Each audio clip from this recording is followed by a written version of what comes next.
नमस्ते मित्रांनो. काल माझ्याकडं एक माझा क्लायंट आला होता आणि तो म्हणला की साहेब 2023 पासून आपली SIP चालू आहे. 2023 पासून मी लमसम पण इन्व्हेस्टमेंट केली आहे आणि त्याचा रिटर्न 3-4% वर काही रिटर्न नाही आहे. आणि कसं काय चालायचं, त्यापेक्षा ती FD केली असती तर 6% मला मिळाले असते, हे त्याचं म्हणणं होतं. अगदी त्याचं म्हणणं बरोबर होतं की बाबा रिटर्न एवढा कमी आहे तर मग काय केलं पाहिजे, मग मी कसं इन्व्हेस्ट कंटिन्यू ठेवू किंवा मी इन्व्हेस्ट करणं कसं चालू ठेवू, ह्या त्याचा प्रश्न होता. हे चालू असताना मी त्याला सांगितलं की मी तुला एक स्टोरी सांगतो. मी त्याला स्टोरी सांगतो म्हणला, कारण तो शिवाचा भक्त होता. त्यामुळं मी त्याला म्हणलं की मी तुला शिवाची स्टोरी सांगतो. मग तो म्हणला ठीक आहे सांगा, काय हरकत नाही. मग एक गाव असतं, मी सांगायला केली सुरू स्टोरी. आणि एक गाव असतं, त्या गावामध्ये ते गाव सगळं इंद्राचं भक्त असतं आणि इंद्राचं भक्त असतं आणि ते इंद्राची दररोज प्रार्थना करत असतं. आणि इंद्राची प्रार्थना करत असल्यामुळे इंद्र नेहमी त्या गावावर खुश होत असतो आणि दरवर्षी तिथं पाऊस पाडत असतो. आणि पाऊस पाडत असल्यामुळं पीक खूप जोमाने येत असतं. जोमाने आलेलं पीक सगळ्यांना उपयोगी पडत असतं आणि लोकांमध्ये सधनता यायला चालू होते. जशी जशी लोकांमध्ये सधनता यायला चालू होते तसं तसं लोक इंद्राला विसरायला लागतात. आणि मग कधी कधी सणाला, फक्त सणवाराला त्याला भेटायला जाणं वगैरे, त्याच्या मंदिरात त्याची पूजा अर्चा करणं हे चालू होतं. हळूहळू जसा काळ पुढे जातो तसं लोक ते पण विसरून जायला लागतात, जाणं बंद करतात. आता इंद्राला राग येतो आणि इंद्र गावाला शाप देतो की आता मी इथनं पुढं 12 वर्ष तुमच्याकडं अजिबात पाऊसच पाडणार नाही, का तर तुम्हाला दिलेल्या वस्तूची किंमत नाही.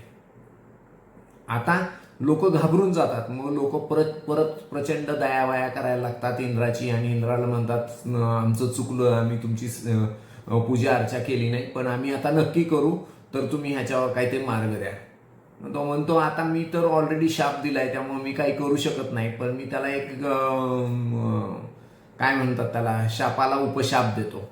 मग तो उपशाप असा देतो की तो म्हणतो की शिवजी ज्यावेळी डमरू वाजवतील त्यावेळी मात्र माझा शाप उपशाप म्हणून तयार होईल आणि त्या दिवशी तुमच्याकडे पाऊस पडेल.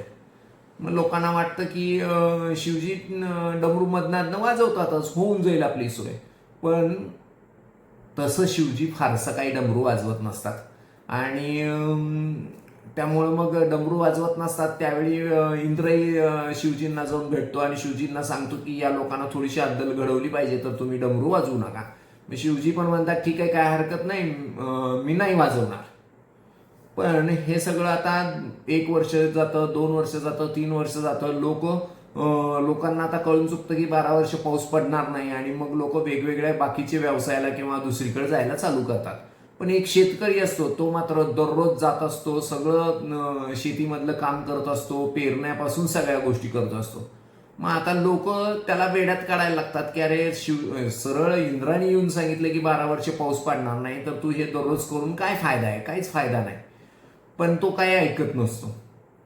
एक दिवस शिवजी आणि पार्वती एकत्र गप्पा मारत असतात. त्यावेळी पार्वती त्यांना म्हणते की अहो, तुम्ही ज्या गावामध्ये ते डमरू वाजवणार नाही वगैरे सांगितलं, तिथंच एक शेतकरी आहे, तो मात्र दररोज शेतात जातो आणि एवढं सगळं करतो.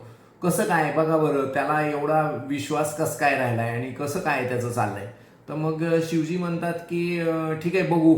मग ते एका साधूचा वेश धारण करतात आणि त्या शेतकऱ्याकडे जातात आणि शेतकऱ्याला विचारतात की अरे, इंद्रायणी तर सांगितलंय की 12 वर्ष पाऊस पडणार नाही आणि मग तू हे का करतोयस. तर तो म्हणतो महाराजजी, साधू महाराजजी, तुमचं म्हणणं खरं आहे, पण प्रॉब्लेम मला हा आहे की मला भीती वाटते की जर मी 12 वर्ष हे पेरणं किंवा नांगरणी वगैरे ह्या शेतीची कामं केलीच नाही, तर आता कदाचित मी शेती करणं विसरून जाईल आणि 12 वर्षांच्या ज्यावेळी पाऊस पडेल त्यावेळी त्याचा उपयोगच होणार नाही. आता मात्र शिवजींना आश्चर्य वाटतं. मग ते घरी येतात माघारी आणि पार्वतीला सांगतात असा असा किस्सा घडलाय. मग पार्वती म्हणते की खरं तर तो चांगला हुशार माणूस आहे, त्याला बरोबर कळतंय, पण मला प्रश्न पडतोय की जर तुम्ही 12 वर्ष डमरू वाजवलं नाही तर काय होईल, तुम्ही तर विसरून नाही ना. आणि एवढं बोलून ती थांबते आणि शिवजींच्या डोक्यातली ट्यूब पेटती आणि त्यांना भीती वाटते की अरे, जर मी पण 12 वर्ष जर डमरू फिरवला नाही तर मी वाजवायचंच विसरलो तर काय करायचं. आणि ते भर करणं डमरू घेतात आणि वाजवतात. डमरू त्यांनी वाजवला की पाऊस पडतो. आणि आता गंमत बघा की त्यावेळी पाऊस पडतो त्यावेळी ज्या शेतकऱ्यांनी ते पेरणं, नांगरणी ह्या सगळ्या गोष्टी केल्या होत्या त्याला त्याचा फायदा मिळतो आणि बाकीचे लोक मात्र उपाशी राहतात. बाकीच्या लोकांना काहीच फायदा होत नाही. सेम थिंग इथं शेअर मार्केटमध्ये की आपण जर 1979 सालापासून आतापर्यंतचा रिटर्न बघितला सेन्सेक्सचा, तर दरवर्षी शेअर मार्केटने रिटर्न नाही दिला, दरवर्षी इक्विटी म्युच्युअल फंडाने रिटर्न दिला नाही. कारण ती राईड आहे ती रोलर कोस्टर राईड आहे. कधी कधी 1, 2, 3 वर्ष सलग रिटर्नच देत नाही. म्हणजे 16, 17, 18 या टाइममध्ये जर तुम्ही बघितलं तर शेअर मार्केटने रिटर्न दिला नाही. तीच 2008 मध्ये ज्यावेळी मार्केट तुटलं त्यानंतर 9, 10, 11 मध्ये रिटर्न दिला नाही. तीच गोष्ट 2020ला कोविड झाल्यानंतर ज्यावेळी मार्केट तुटलं त्यानंतर 21, 22, 23ला रिटर्न प्रचंड दिला. 24, 25ला रिटर्न नाही. आता हा 26 आलाय. म्हणजे कंडिशन काय की ही जी रोलर कोस्टर राईड आहे ती कधी ना कधी खालीवर होत राहणार आहे. पण ही नीट लक्षात घेण्याची गोष्ट आहे की जर सलग तुम्ही 10 वर्ष बघितली तर ऑन अन ॲव्हरेज तुम्हाला 12-15% रिटर्न सेन्सेक्सनी आणि इक्विटी म्युच्युअल फंडाने दिलेलंच आहे. तर ह्यातनं बोध हा घ्यायचा आहे की ऑन अन ॲव्हरेज जर सेन्सेक्स 15% रिटर्न देत असेल, इक्विटी म्युच्युअल फंड 12%च्या वर जरी देत असेल तरी इट्स ओके. पण तुम्ही जर गुंतवणूक करायचं विसरला मार्केट रिटर्न देत नाही म्हणून, तर मात्र मग तुम्ही अडचणीत येचाल. त्यामुळं बेसिकली एकच गोष्ट लक्षात ठेवा, आत्ताचा हा चढ उतार जो आहे तो टेम्पररी आहे. 2, 3, 4 वर्षाचा तुमचा पेशन्स गरजेचा आहे. तुम्ही जर 10-12 वर्ष थांबला तर ऑन अन ॲव्हरेज तुम्हाला नक्की चांगला रिटर्न मिळेल, जो इतर तुमच्या एफडीपेक्षा दुप्पट नक्की असेल. त्यामुळे हे नीट लक्षात घेणं गरजेचं आहे की जर तुम्हाला इन्व्हेस्टमेंट करताय तर ती विसरू नये. यासाठी अशा वेळी ज्यावेळी मार्केट डाऊन आहे त्यावेळी पेशन्स ठेवला पाहिजे. उलट काही गोष्टी ॲडिशनल ज्या रकमा 10 वर्ष 12 वर्ष लागणार नाहीत त्या गुंतवल्या पण पाहिजेत.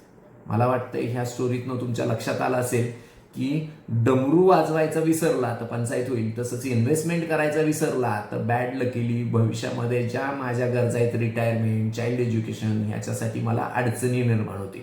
आणि त्यामुळं नक्की काळजी घ्या आणि त्या दृष्टीने विचार करा. त्या रिलेटेड काही हेल्प हवी असेल तर नक्कीच तुम्ही आम्हाला नवजीवनातला व्हिजिट करू शकता. आणि आम्ही लोकांच्या नॉलेज फायनान्शियल लिटरसीसाठी कायम असे व्हिडिओज बनवत असतो. तर तुम्ही त्याला सबस्क्राईब पण करा, लाईक पण करा, काही कॉमेंट्स टाका.